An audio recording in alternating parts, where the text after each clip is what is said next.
Hey, you guys, it is Wednesday, and you know that Wednesdays equal tea time. Come on, if this is your first time tuning in to Tea Time with Tia, I am Tia Williams. I created Tea Time with Tia as a platform for me to empower you to be free as I spill my tea. I share my testimonies on how I overcame in life using kingdom principles. What are kingdom principles, you ask?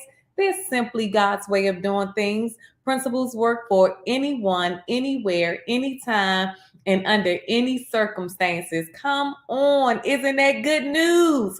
I think it's excellent news. Come on in, come on in, come on. Oh, hold on, you guys.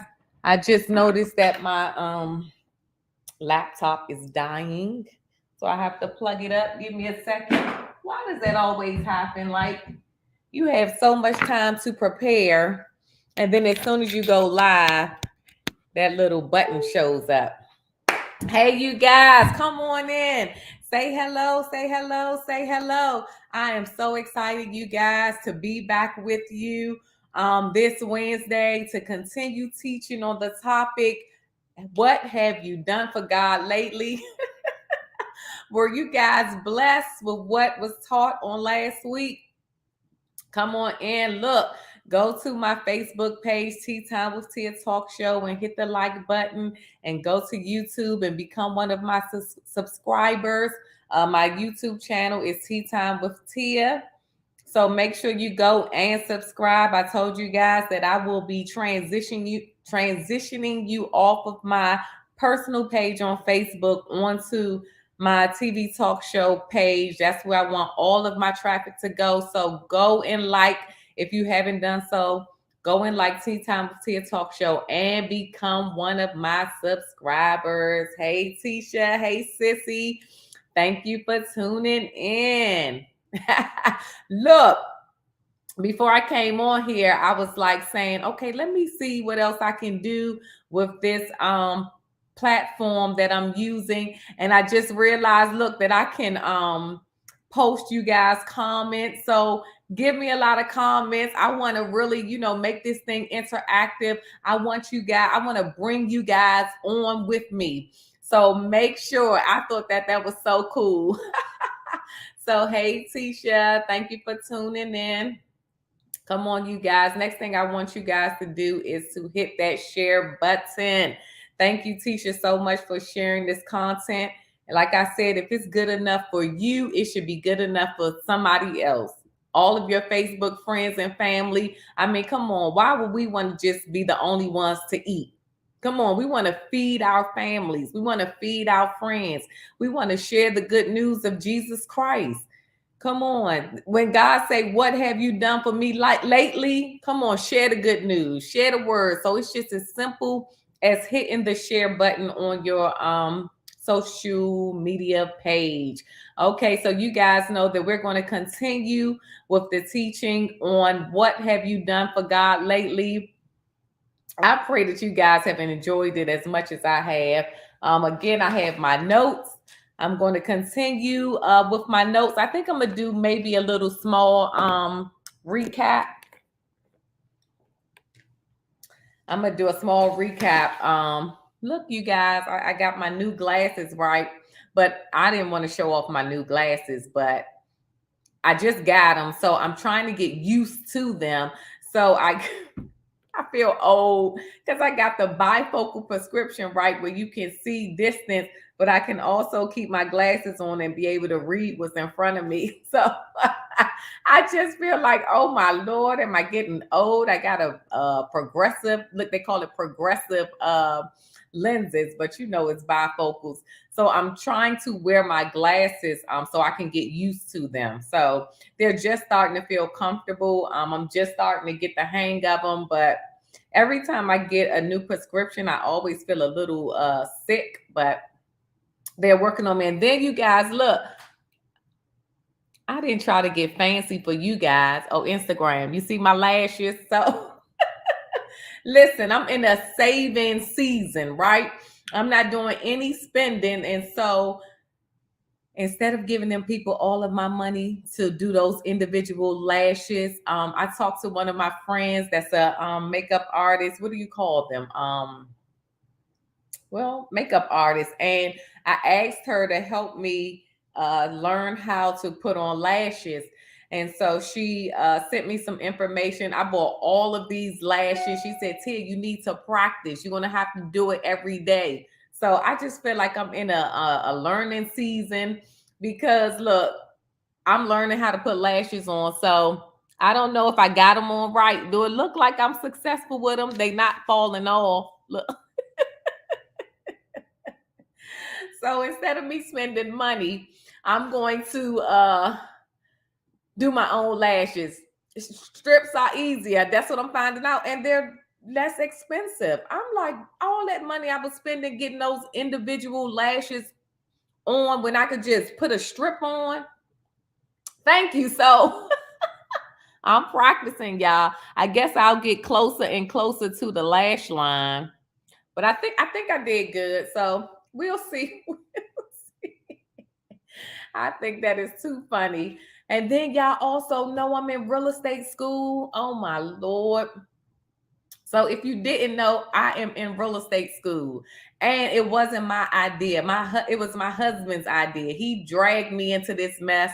12 years ago, I had my real estate license, but my children, my family was my priority. So I really didn't pursue it like I should have.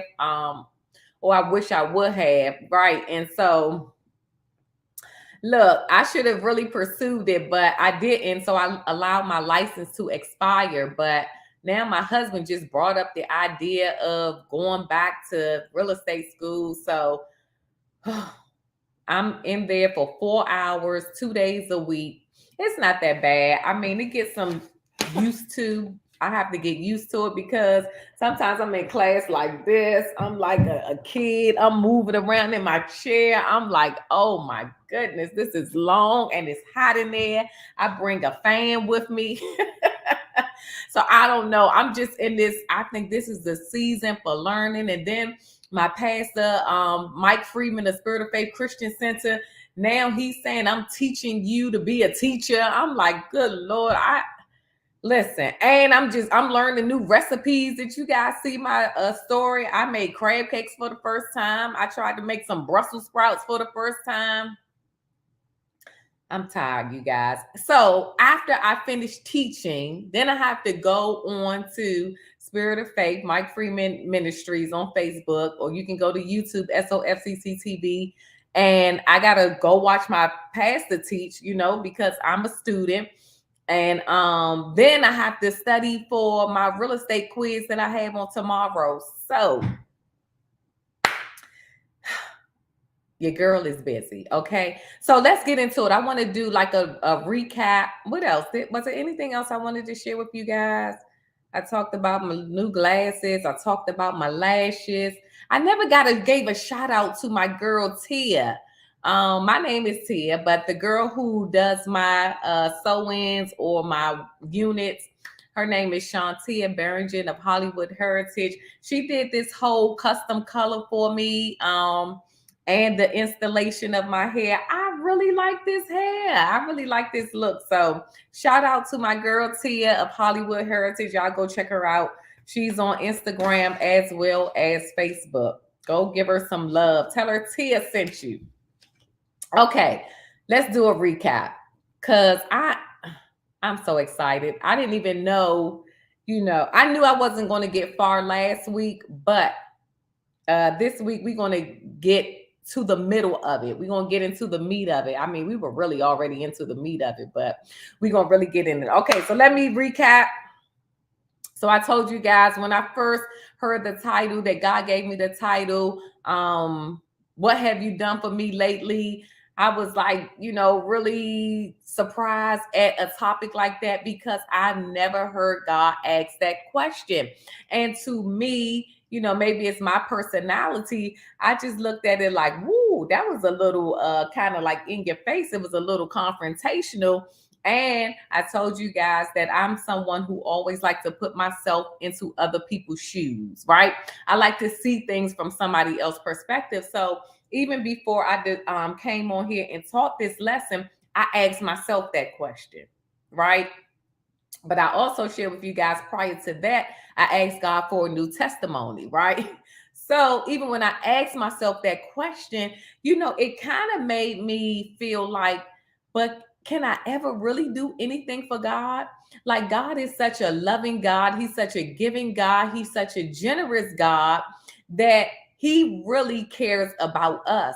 And so anything that I would do for him is really for me. It's like I get the reward, I get the benefit in the end, but God gets the glory. You know what I'm saying? So it made me think about it like, can I really do anything for God? I mean, because his word tells us you can't beat God's giving, right? It's nothing that you can give to God that he can't multiply back to you. And so I'm just, it's like if we really get a grasp of that, if we really get an understanding that we can't beat God's giving, there's nothing really that we can do for God that we're not going to benefit from ourselves. You know what I'm saying? And so, but then I said, okay, well, let's take this thing and bring it down to our level, our eye level, so we can really exhaust this teaching, so we can really see things from God's perspective. And I liken it to a relationship, right? A marital relationship, a relationship you have with your husband, a relationship you have with your wife, a relationship that you can have with your children, a relationship that you can have with your friend, right? It's like if somebody, one of your partners asks you, what have you done for me lately? It's like, okay, this relationship is about to shift. This relationship is going to change, right? The comfortability, the complacency that you were feeling or you were in prior to someone asking that question is gone, right? Because that's a question where they're saying, it's not that you haven't ever done anything for me, but it's just like lately, I'm not getting that same energy. I'm not getting the same energy I was getting in the beginning from you. When you first start dating or courting someone, you're very attentive to their needs. You're very loving. You're very giving. You're very caring. You're very observant, right? You want to say all the right things. You want to do all the right things. You want to put your best foot forward. You're giving it your all. And so I told you guys that it made me want to look at Janet Jackson lyrics to her song, What Have You Done For Me Lately? And the part that, kind of stuck out was we used to go to dinner almost every night. Or was that the words? Let's see. Yeah, used to go to dinner almost every night, danced until I thought I'd lose my breath. Now it seems your dancing feet are always on my couch. Good thing I cooked or else we starve to death. Ain't that a shame? I mean, so here it is. It's like, man, this person was whining and dining her, and he was doing all of these exciting things. And now what happened? When did he lose the zeal? When did he lose the zest? When did he stop investing in the relationship? How did he go from dancing almost every night to now he just come home and put his feet up on the couch? And it's like when I heard those words, I thought about God saying, you used to talk to me almost every night. You used to read your word into the wee hours of the night. You used to tell your friends all the time that you're going to Bible study, you're going to Sunday school, you're going to do all of these things for Christ, and now you're just sitting in front of your TV like a couch potato. Come on, where has the zeal? Where have you done for me lately? What faith project have you went out and conquered? What soul have you won for me? Who have you witnessed to? What have you done for me lately? What happened? And then I kind of like the other words of the song when she said, "Hey Kenny, thank you for tuning in." She says, it's the truth. You seem to think you're God's gift to this earth. Wait, I don't know that part. I'm telling you, no way. You ought to be thankful for the little things, but little things are all you seem to give. You seem to just be giving the little things of yourself to God. Come on. You're always putting off what we could do today. Anytime you say you're going to do something, you make up an excuse for not doing it. You always put it off. And God is saying, go do this now. And you saying, oh, I got time. God has said, no, do it now. You hear that still small voice that is saying, you need to go take care of this. And you keep putting it off. And now God is saying, man, what have you done? What have you done for me lately? Come on. Soap opera says you got one life to live. Come on. We got one life to live. But we say we're believers. We say that we're followers of Jesus Christ. We say that we're his children, that we're his disciples. But what have you done for him lately? I told you guys that our pre-pandemic posture has passed. What does that mean to you? It means simply that life as we have known it prior to this pandemic is gone.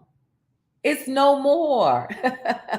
And I also told you guys that when somebody asks you that question, or maybe it has been you who asked somebody that you were in a relationship that question, you know, it's saying that this is a one-sided relationship.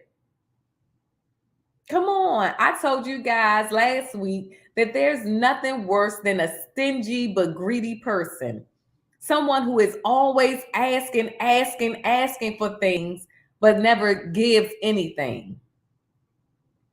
Come on. We don't want to be a stingy but greedy person where we're always going to God, asking him for things. But the minute he asks something of us, we always putting off what we could do today.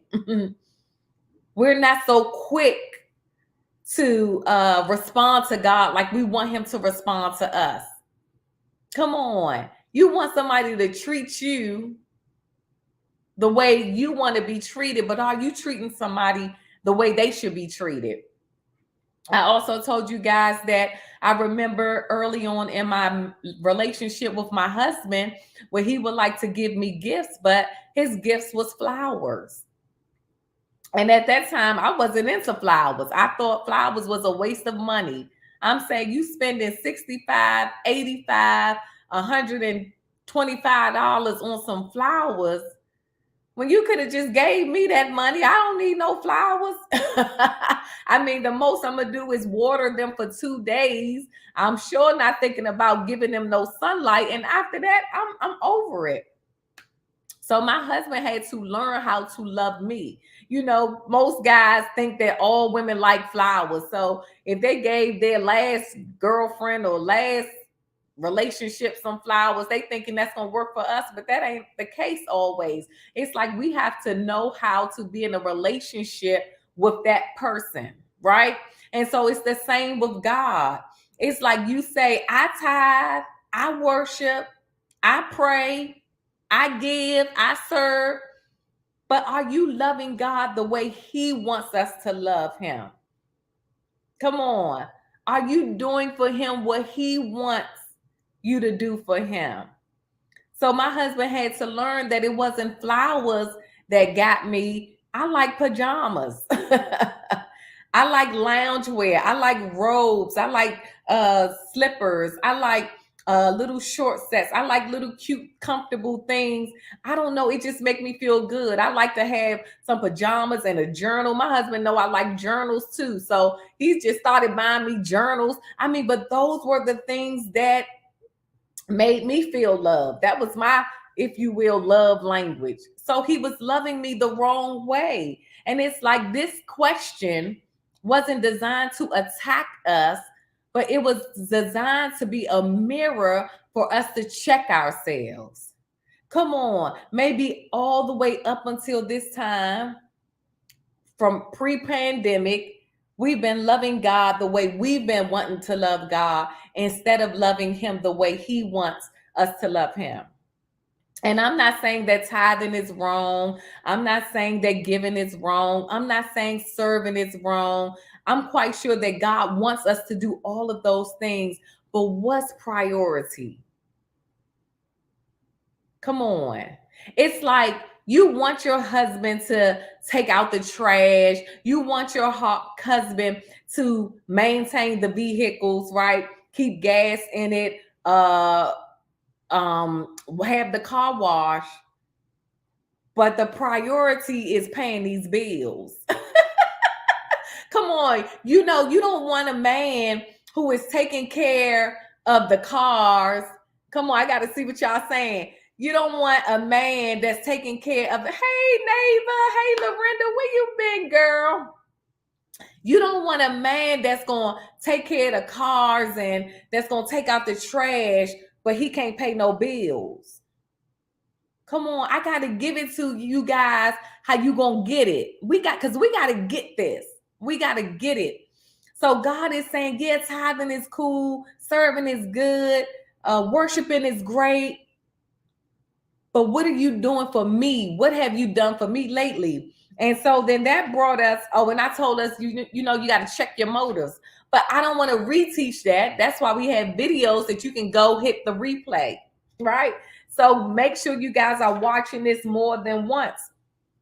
So that's what took us to, let's go to our scripture, Matthew 16:24.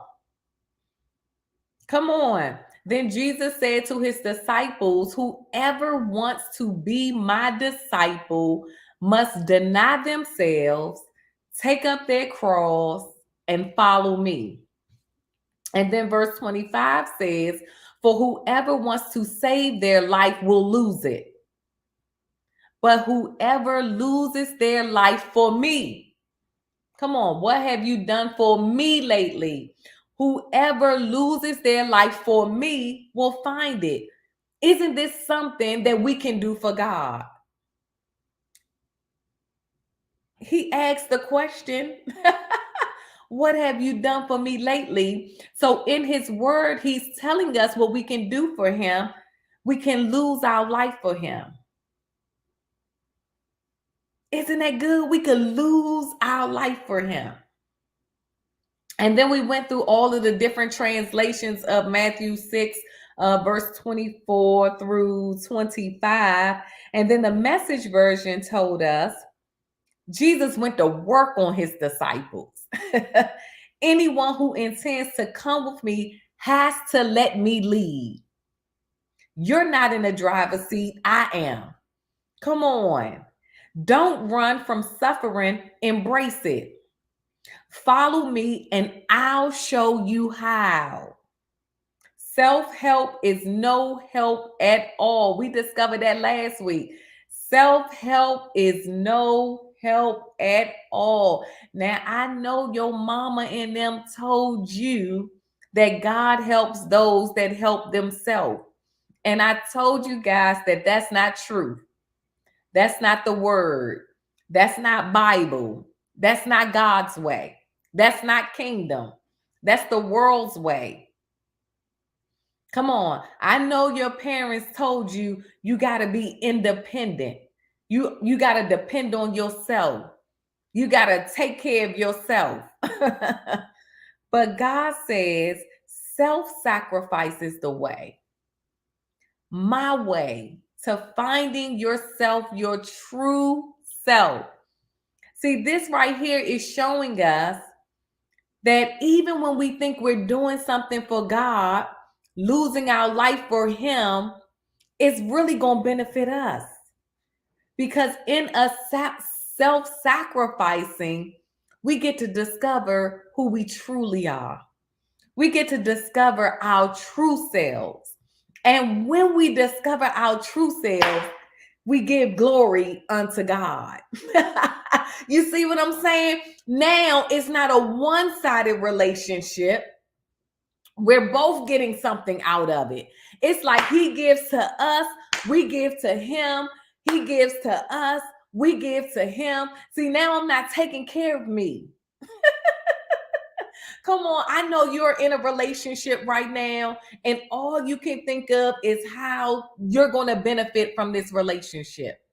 You're going to take care of you. You're going to make sure you're comfortable. You're going to make sure your needs are met. You're going to make sure they're loving you. But that's not what a relationship was meant to do. My husband is there to take care of me, and I am there to take care of him. And as long as I'm taking care of me, my husband can't take care of me. As long as he's always looking out for himself, come on, that's a problem. You guys been in that relationship, you call that person selfish. They're selfish when they only think about themselves. When they go get something to eat and they don't bring you nothing. Come on, that's selfish. That's not God's way. So his way is, I love you, you love me. I take care of you, you take care of me. Once we start to save ourselves, the Bible tells us for whoever wants to save their life will lose it. You're not going to have the God kind of life that he designed for you. Right? And then in the TPT, which is the Passions Translation, we learned in the Passion Translation that Jesus said to his disciples, if you truly want to follow me, right there are people that are following Christ, but they're not truly following him. They're not truly doing it his way. They're doing it their way. They loving him the way they want to love him. That means they're not truly loving Christ. They're not truly loving him. If you truly want to follow me, you should at once completely reject and disown your own life, period. The Passion should have said, period. Come on. And you must be willing to share my cross and experience it as your own. This is the word I love. As you continually surrender to my ways. For if you choose self-sacrifice and lose your lives for my glory, you will continually discover true life. Come on, that means we tapped into something. We tapped into a kingdom principle. Come on, a continual blessing.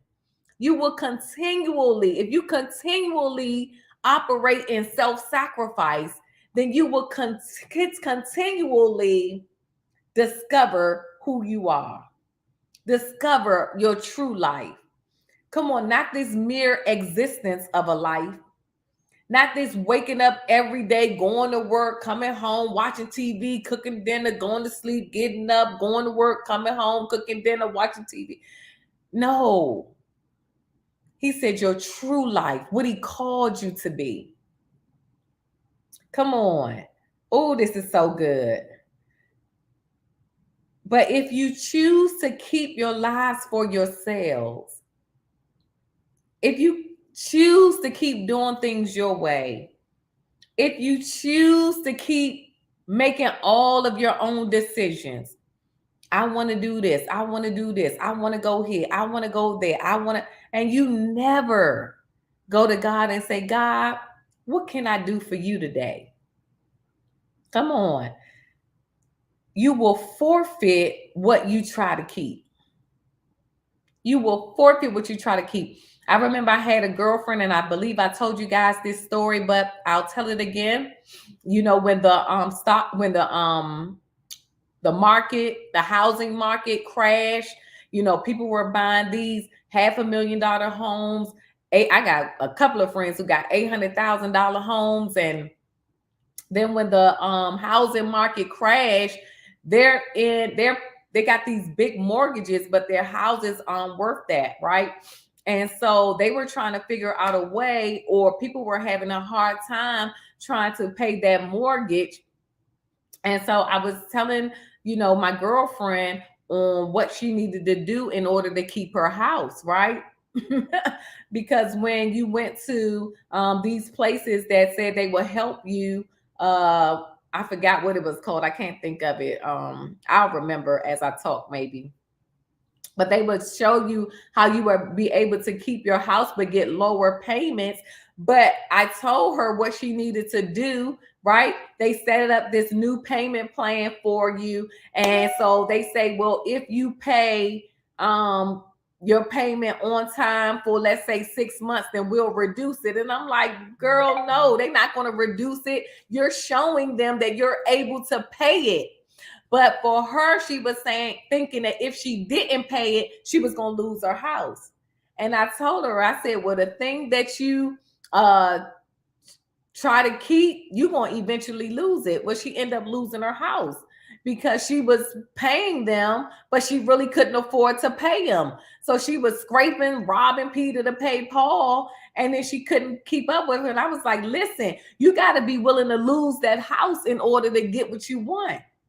But she couldn't understand that concept. And I was like, no, you have to be willing to lose it. If they see that you can't pay it and you're willing to lose it to go into foreclosure, then that's when they will give you less mortgage payments.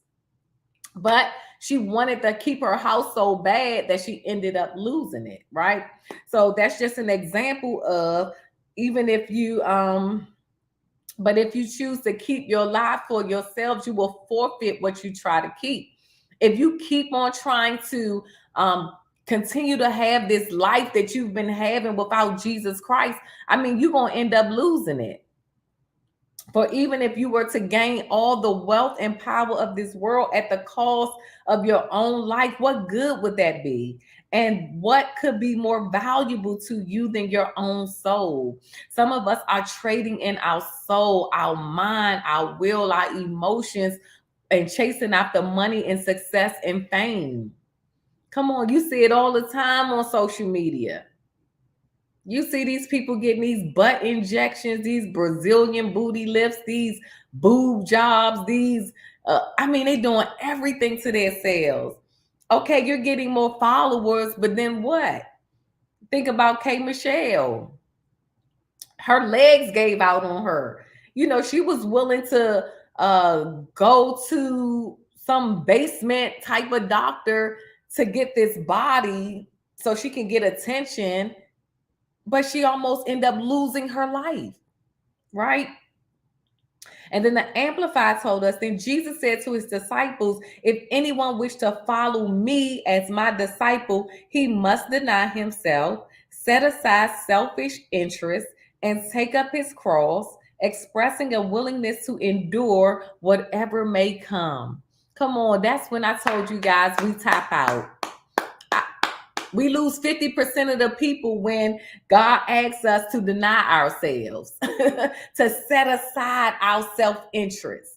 What about me? What about me? What about me? What about me? It ain't fair. Why should I do this? Why should I be the one that suffer? Why should I be the one that get the short end of the stick? Why I gotta forfeit my career to stay at home and watch the kids? Why I gotta forfeit my education? Because come on. I got a story behind that one. And follow me, believing in me, conforming to my example in living, and if need be, suffering or perhaps dying because of faith in me. Come on now, we can't even get to the dying part. Y'all ain't gonna give y'all life for Christ. Come on, because you ain't even gonna suffer. You ain't gonna go through nothing. I mean, you see it in marriages all the time. This is so hard. Why I gotta go through this? Oh, but you the same one that want to go out and minister to people. You the same one that want to go lead people to Christ. See, it's easy to lead people to Christ when you can just tell them to repeat after you, and then you say bye-bye. You take a selfie with them, you post it on your Instagram, welcome our new brother and sister to Christ, but then you're not going to disciple them through the process. Come on. Because you guys won't even disciple your own spouse. But you want to lead people to Christ. Yeah, you want to do that because it's easy. Because you ain't got to deal with that person on a day-to-day basis. You don't have to deal with that person and their trauma. You don't have to deal with that person and their baggage. You don't have to deal with that person. So then when you get married, come on. And then when you get married, you ready to get a divorce because I ain't know he was this needy. I ain't know that he got mama issues. I ain't know she had daddy issues. I ain't know her mouth was reckless like that. I should have saw the red flags. What red flags? You a red flag. I'm a red flag. He a red flag. We all got red flags. None of us will get married if we looked at red flags. What you say, Anthony? People don't understand the balances of life requires trials and tribulations to get to grace and mercy. Come on. I think about my own marriage. I spill my tea with you guys. I share my testimonies on how I overcame in life using kingdom principles. And I think about my marriage with my husband. Now, I'm just spilling the tea on him. When he get on here, he can spill the tea on me, right? So trust and believe we both was a mess, right? So I'm not throwing him under the bus. I'm not making it seem like I had it all together and he didn't. Y'all know that ain't true. But I told you guys about the time that, I was ready to get a divorce from my husband. I was like, ooh, I done all I can do. God, you said that if adultery is involved, that would give me a license to get a divorce. So you can't be mad at me, God. I'm out of here. And then God said to me, did I give you permission to leave? And I'm like, no. Come on.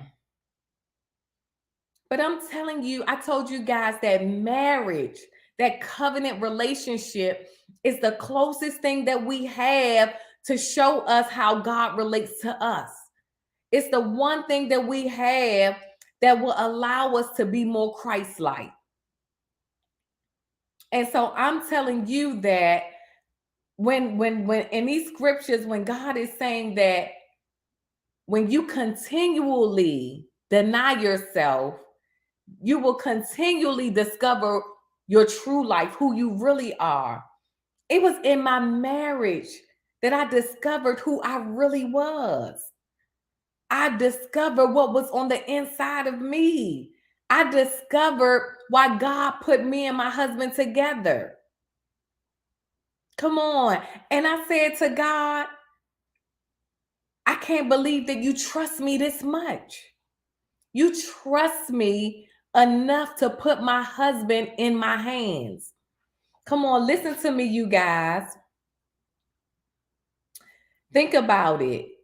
If you are in a relationship with someone, right? Or you're discipling someone, would you cause them to believe something bad, or would you cause them to believe something good? Okay, how can I explain this? If you met somebody or you was in a relationship with somebody or you disciple somebody and they believe that all people are users, they believe that nobody really loves you, that it's just a matter of time before they leave you. If they encountered you, would you fortify what they already believe to be true? Or would you be able to persuade them that no, that's not true? That we Christians or we kingdom citizens or we disciples, no, we love unconditionally. So my husband, and I came in with my own set of beliefs as well, but I told you I'm going to talk about him. And when he get on here, he could talk about me. But my husband did not believe in women. He thought that women always wanted something from you. Not even just women. My husband believed that about people, period. But about women, he felt like it was just a matter of time before they left, because that was his experience up until me. Okay, come on, y'all go with me. So if you encounter somebody who have a mindset based off of their experiences in life, and so now they're holding everybody to that belief system, would you prove them right or would you prove them wrong? So I understood in my obedience to God when he said to me, I didn't give you permission to leave, and I stayed. I understood and recognized that if I would have left, I would have fortified what my husband already believed to be true about women and people in general. So if I would have left, he would have said, see, I told you that they all leave. It's just a matter of time. And so my husband, just like a hypothesis, he had to try to see if what he believed to be true was with me. So he did several things. I had to take up my cross. I had to suffer. I had to be willing to endure whatever came. I'm talking about my relationship, right? And why he put me with him. This is my husband. I'm not saying the same thing for you. I'm giving you my tea. So my husband, my God had to show my husband through me that what he believed to be true is a lie, because the devil is a liar. You understand what I'm saying? And a lot of us believe a lie to be the truth. So now because it's so amazing. God is so good. He's so wonderful. So my husband is believing this thing. So he's going to make sure that he proved what he believed to be true, but he couldn't. So he did something that was the ultimate, something that I told him, listen, if you ever did this to me, I'm out. So now he's testing this theory, and then I stay. And now he's really confused. He's really confused. But if I was operating in my own strength, if I was doing things my way, if I was being self-seeking, I would have left and didn't care whether I was going to prove him right or wrong. Y'all understand what I'm saying? But in me staying, in me obeying, made him had to open up his mind and realize that what he believed to be true was a lie. Come on, are y'all following me? I don't want to get too deep. I want you guys to get it. Hey, Trey, good to see you. I got to get y'all to get this. So what I'm saying to you is, if you encounter somebody who believes a lie to be true, would you prove or disprove what they believe? Would you be able to endure? Would you be able to take the short end of the stick? Or would you say, oh, I ain't putting up with this. This is too much. I ain't got time for this. Come on. Or could God trust you? Who could God place in your hand and know that you would not let them fall? Who could God trust you with? He can't even trust you with your own spouse. Come on, this is the person that you said, I do. This is the person that you said, I'm going to enter a covenant with till death do us part. And the minute the tough get going, you tuck your tail and run. You're out. And you saying, I don't believe that marriage should be this hard. Who told you that? No, marriage could be made easy if you do it God's way. But because you're always trying to protect yourself, because you're always trying to make sure that you don't get the short end of the stick, you losing out on the life that God can show you that he already had prepared for you. Come on. So what have you done for God lately? Can he trust you to endure to the end? Come on. Can he trust you? Come on. If you operate in the flesh. Okay, and then I gave you guys that whole research, but you need to go back and watch the video because I'm not going to repeat that. It's too much. And I think I tapped into it. So now this is the part that I want to get to. This is some of the new teaching that I want to talk about. Let's go to Hebrews chapter 11, verse 6. Come on. Because the question is, what have you done for God lately? What have you done for me? What have you done for God? Hebrew 11 and 6 says, but without faith, it is impossible to please him.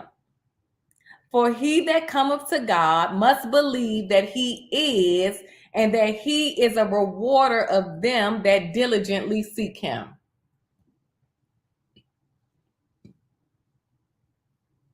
I'm going to see if I can find Hebrews 11:6 to go on the screen. But without faith, it is impossible to please him. Come on. So is this something that we can do for God? This is something if we want to please him. For he that cometh to God must believe that he is, and that he is a rewarder of them that diligently seek him.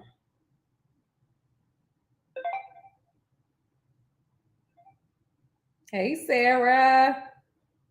I got some notes I want to bring up.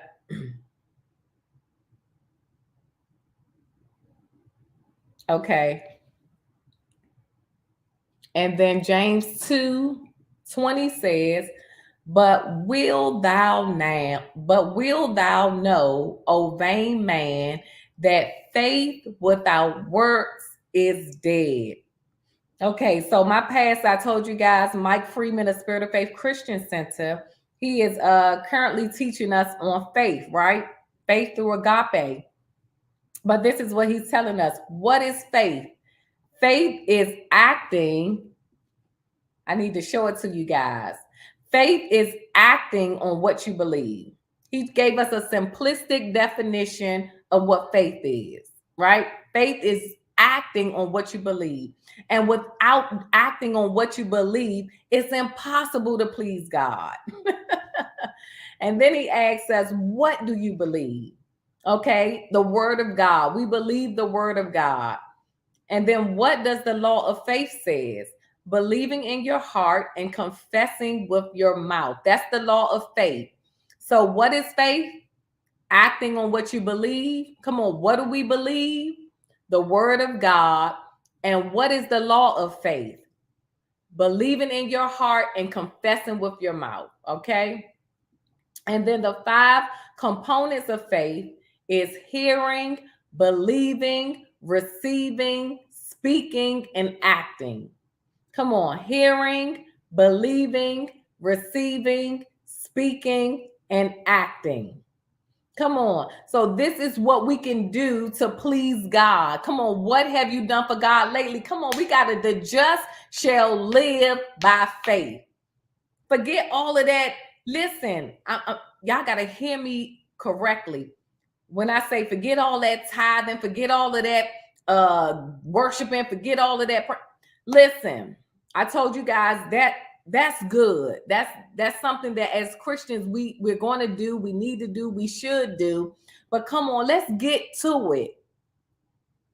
Come on, let's get to it. Let's do the big girl, big boy stuff. Come on, faith is the kingdom's currency. It's our money. We don't need money in the kingdom. We need faith. We need faith. And a lot of us are not living in faith.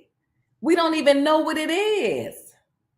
Come on. So it's acting on what we believe. The just shall live by faith. It pleases God when we do that. So when you're just sitting home on the couch doing nothing, what they call it, channel surfing. I don't even think they say that no more. Channel surfing.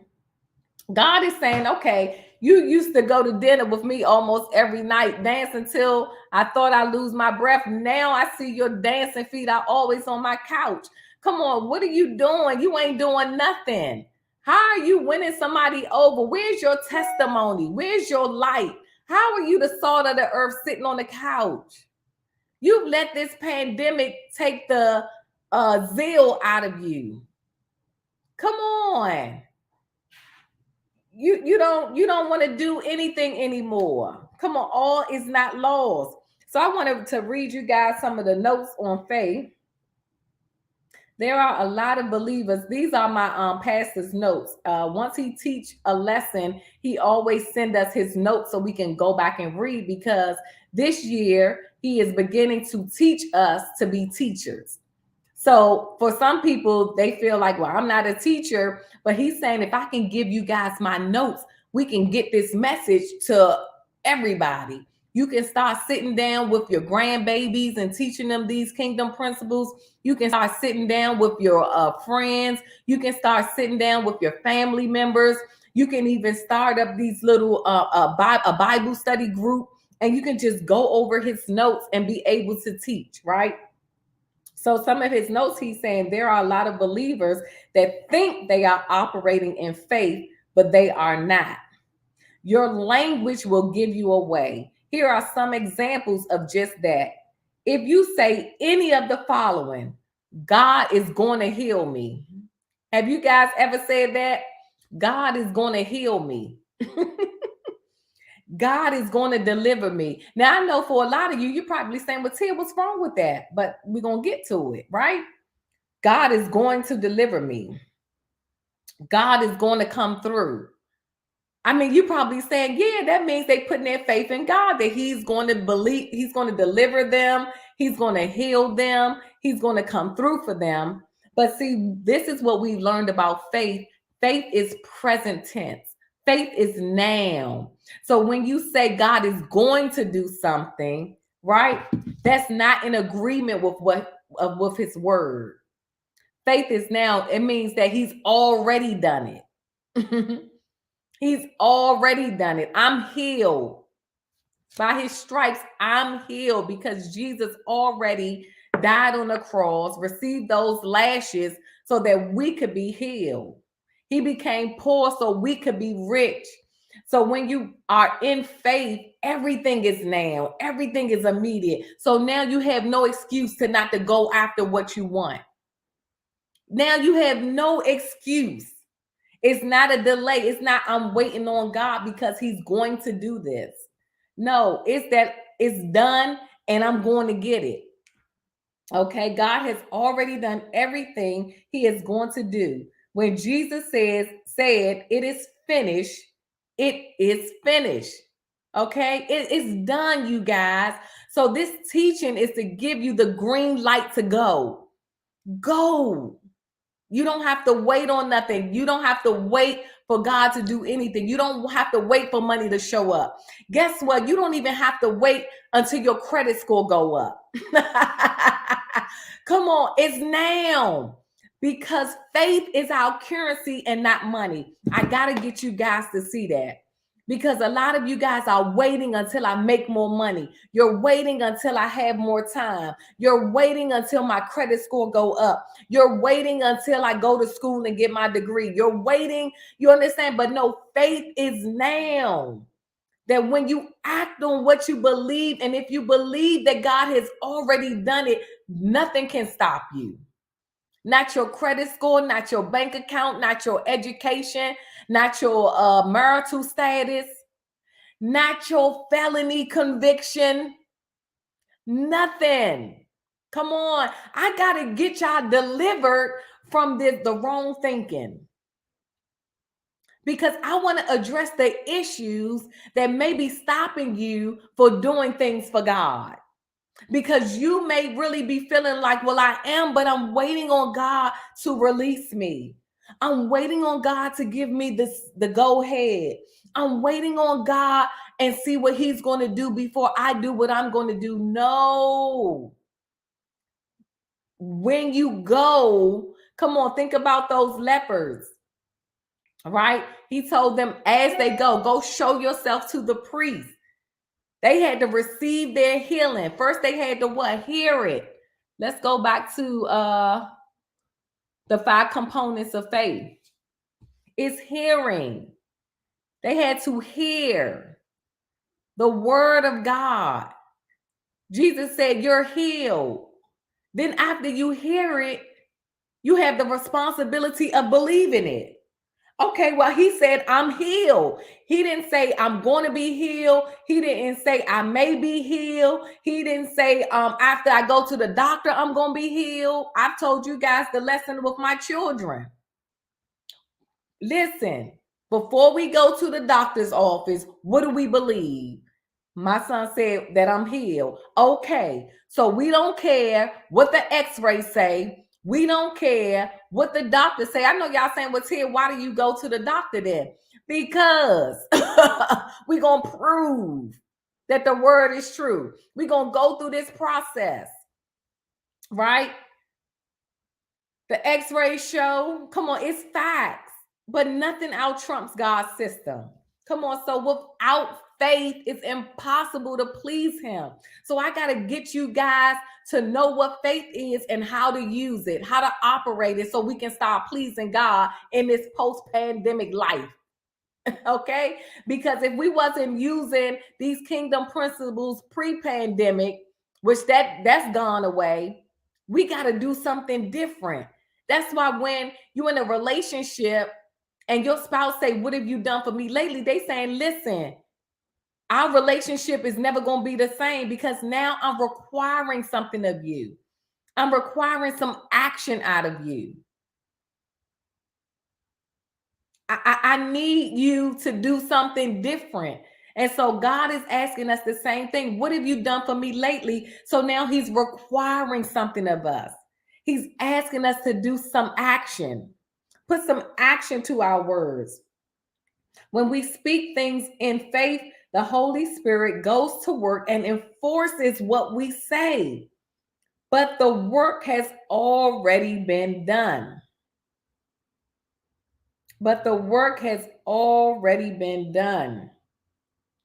And then I want you guys to see this because in his notes, he said, I asked Pastor Dwayne, that's our assistant pastor, to share this from his perspective. And he added, faith starts when you know something is finished. Come on.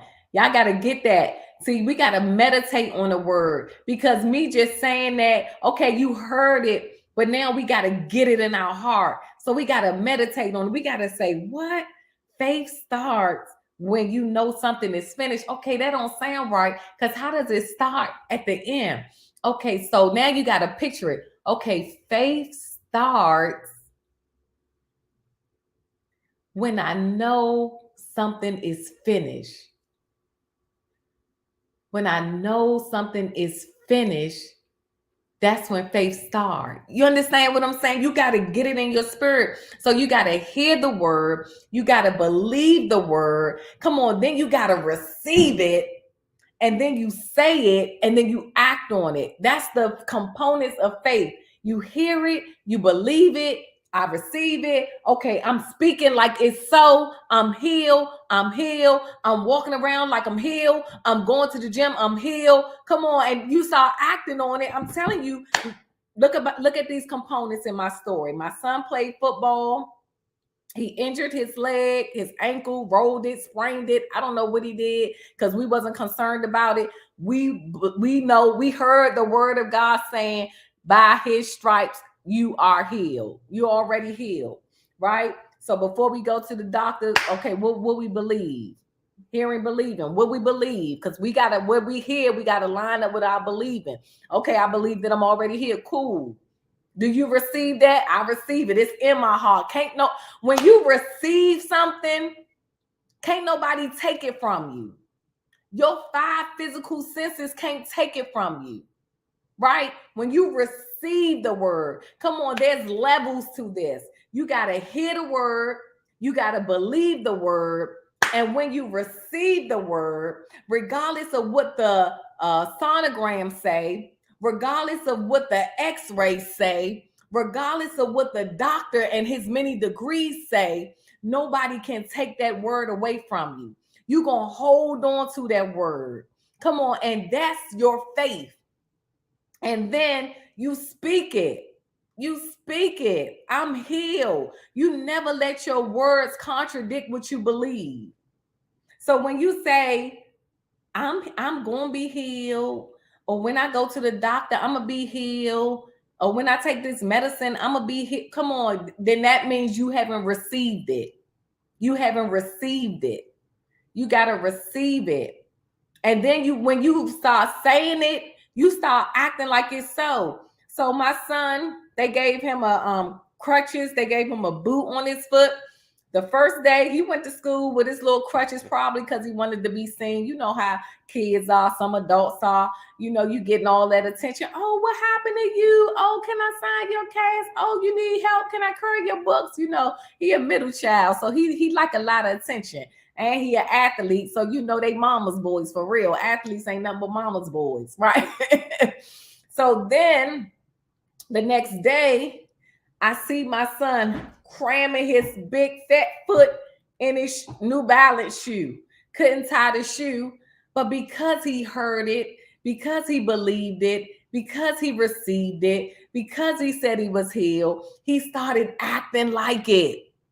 Come on, he started acting like it. And he started walking on that foot. He did what the doctors told him not to do. Don't put no pressure on the foot. They told him to keep the foot elevated. My son said, man, I'm healed. My son said, man, I'm healed. I'm healed. He got to walk into school. By the time we went back to the doctor took another set of x-rays and was like, I ain't never seen nobody get healed. He was like, you can't even see it on the x-ray. It's not even showing up. He said, if I wouldn't have been the one to see the x-rays, I wouldn't believe it. Faith is the kingdom's currency. God is not a man that he should lie. If his word falls to the ground, heaven and earth have to pass away. He gonna back you up every time. Come on, it pleases him. Think about your children. When you tell your children to do something and they like, Mom, I don't know about that. I mean, you don't know my teacher. She ain't da-da-da-da-da. And you like, look, trust me. Go and do this. Trust me. And then when your child come back and tell you, I did what you said and it was just like you said, they did da-da-da-da-da-da. Come on, it pleased you. Come on, you would have backed your child up. You would have went up to that school. You would have made sure. Come on, what y'all saying? Y'all, I hope y'all just as hype as I am. Come on. Yes, that is correct. Come on, it pleases you when your kids trust you, when they believe you, when your words matter to them. God want to know that his words matter to us. Anthony says human nature is to see it, to believe it. Some of us don't believe in God until we see his blessings. That's why he called Thomas Doubting Thomas, because he said you got to see it in order to believe. But God bless those who believe without even seeing. See, that's the world system. I got to see to believe. But the kingdom system is opposite. You got to believe to see it. You got to believe and then you'll see it. When we believe it, then we'll see it.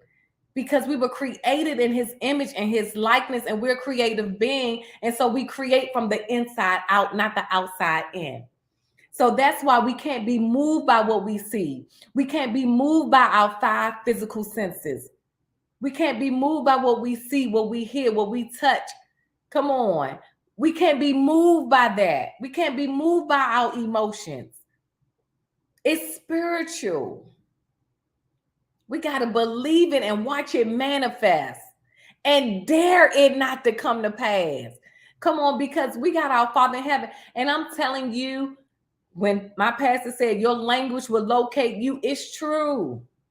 Because when I see people in their marriage, you know what it's telling me? That's your relationship with God. You don't trust God. That's why you're having a hard time in your marriage. You ain't used to obeying God. You ain't used to taking up your cross. You ain't used to getting the short end of the stick. You still trying to take care of you. Don't get married. If you want to take care of you, marriage ain't for you. Because I am here to take care of my husband, and my husband is here to take care of me. I do not take care of myself anymore. I mean, to the point where your body ain't even your own. You come on, y'all. Your body don't even belong to you anymore. How you tell your husband or your wife no? when they want to make love to you. Your body is for him, his body is for you. Come on, you guys.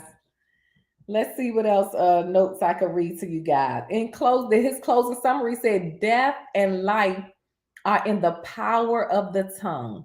That's Proverbs 18:21. Your tongue is going to work for you or against you. Your tongue is going to locate you. Your tongue can be like a thermometer telling you exactly what is going on in a room. Oh, let me read that again. Your tongue can be like a thermometer telling you exactly what is going on in a room. Your tongue can also be a thermostat. Come on, changing what is going on. Come on, let our tongues be our thermostat. Therefore, it is important that you watch what you say because you will have what you say. Come on, it is important that we watch what we say because we will have what we say. I think I can stop right there for today. So this lesson, today we talked about faith. Next week, I'm gonna go into obedience. Come on, what have you done for God lately? Come on.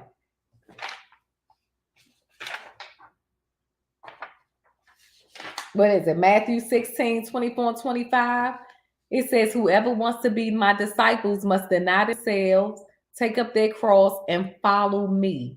For whoever wants to save their life will lose it, but whoever loses their life for me will find it." Come on, have you done that for God lately? And then we looked at faith, right? Without it, it's impossible to please him. Come on, don't we want to please God? Hebrews 11:6. But without faith, it is impossible to please him. For he that cometh to God must believe that he is, and that he is a rewarder of them that diligently seek him. Come on, what have you done for God? What have you done for God that wasn't for you? You know, that's like we really can't. He loves us so much that he gave his only begotten son. He loves us so much that he's generous towards us, right? So whatever he asks us to do, it looks like we're doing it for him, but we're really the ones that's benefiting from it. We're benefiting from this relationship. God allows us to partner with him, right? We don't want to treat God, like we're in a one-sided relationship with him, where we're always asking him, "God, can you bless me? God, can you increase me? God, can you enlarge my territory?" Why? For what? What you gonna do with it? "God, can you bless me with children? God, can you pay off my car? God, I need a financial blessing." Oh, is he gonna get glory from it when he do it? "God, can you bless me with a husband? God, can you bless me with a wife?" Why? So in 7 years, 9 years, you can be divorced? How you gonna get glory from that? Where's the testimony? We overcome by the blood of the Lamb and by the words of our testimony. Come on, Jesus did his part. We got to do our part. I told you guys that the beginning of this year, I went to God and I said, "God, give me a testimony. I want a testimony." Now, I'm asking that question because I already know what comes with that.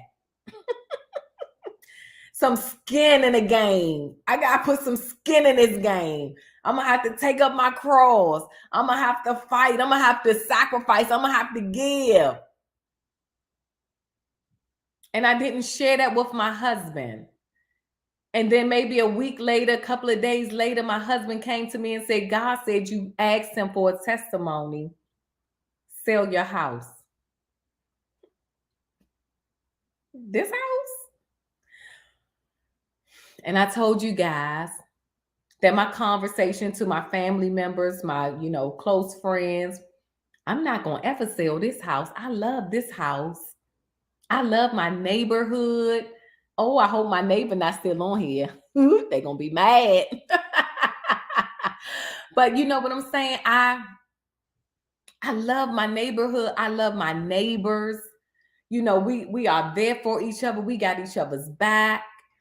You know, I'm not finished with my house. I haven't decorated it the way I want it decorated. I haven't done things in the backyard. I wasn't done with this house, you know. And even though I knew this wasn't my forever home, you know, because God still owed me some things that we discussed and talked about. And so I said, well, you know, this would just be a house that we keep in the family.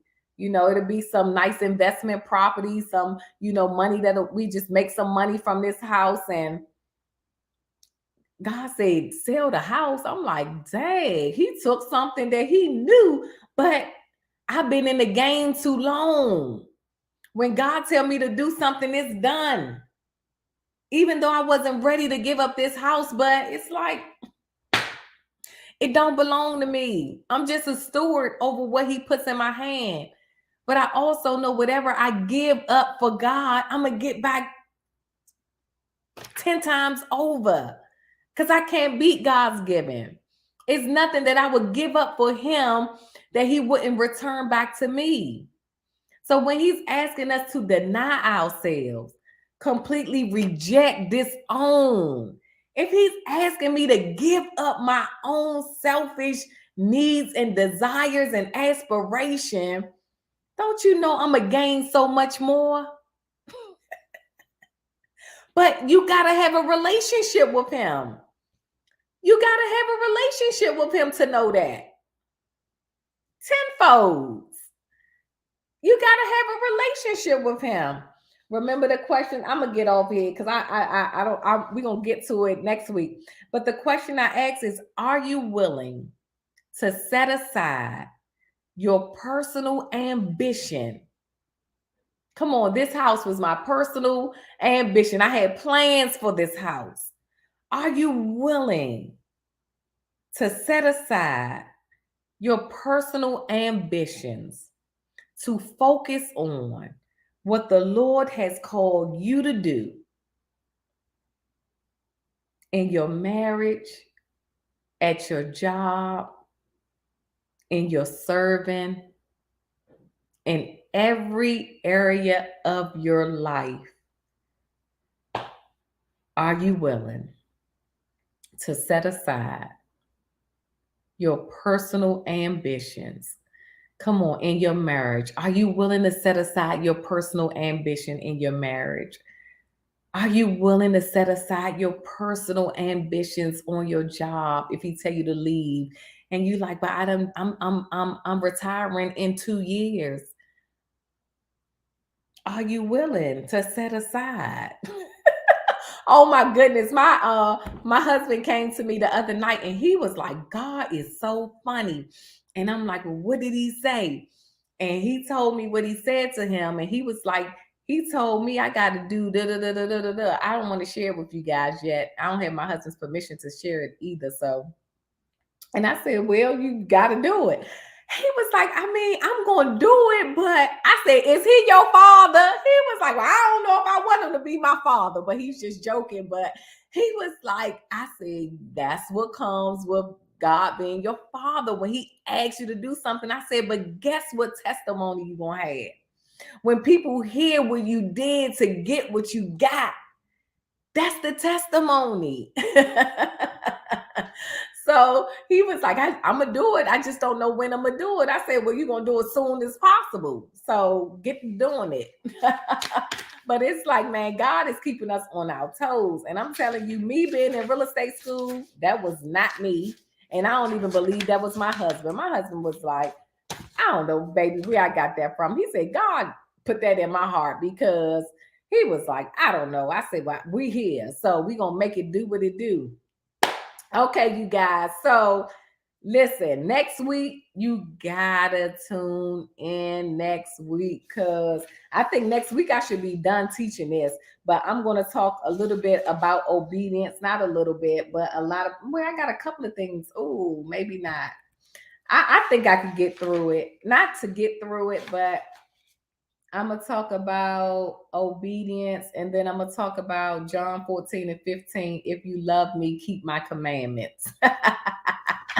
Come on, you guys. I'm Tia Williams, and I hope you guys enjoy Tea Time with Tia.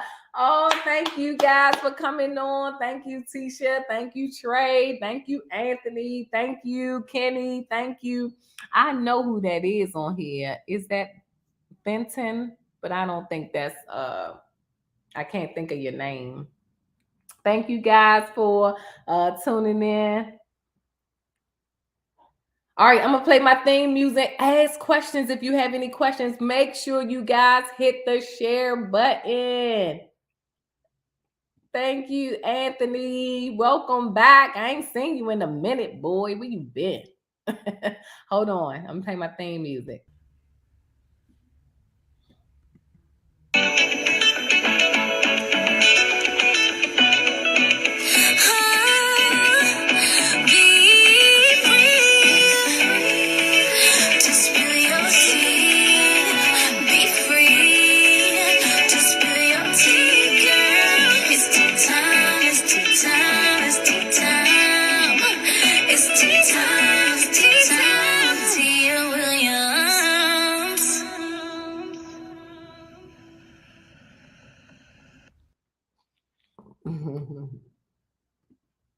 All right, you guys. I don't see that anybody have any questions or comments. Anthony. So I started using this new streaming platform where I could bring in guests. So now I'll be able to invite you in or anybody else in. If you guys want to have a discussion, I would love to bring you guys on. So maybe if next week, if we can get to the end of that, I'll bring some of you guys on. But I know a lot of you guys watch it from work or you're kind of busy, but then I'll be able to shoot you guys a link and then upload you and you can come in as a guest. Yes, I will. All right, you guys, be blessed. I got to go hop on to Spirit of Faith TV on YouTube to make sure I know what my pastor is teaching. I usually catch him towards the end, but I always go back and watch the replay. So, if you guys want to join me, it's Spirit of Faith TV on YouTube, and it's Mike Freeman Ministries on Facebook. I think he's on Instagram as well. And then you guys, I got a quiz on tomorrow in real estate class, so I got to study. I've been doing well, you guys. I've been getting 100 on all of my quizzes. We've had 6 quizzes so far. I've gotten 100 on all of them. And then we had a midterm on our state and national. I got 100 on the state, but I got a 91 on national. I'm so mad. I got 4 wrong. I wanted 100. So that's that overachieving Adam's blood that's in me. Thank you guys. Be blessed. Have a good day. Hit the share button.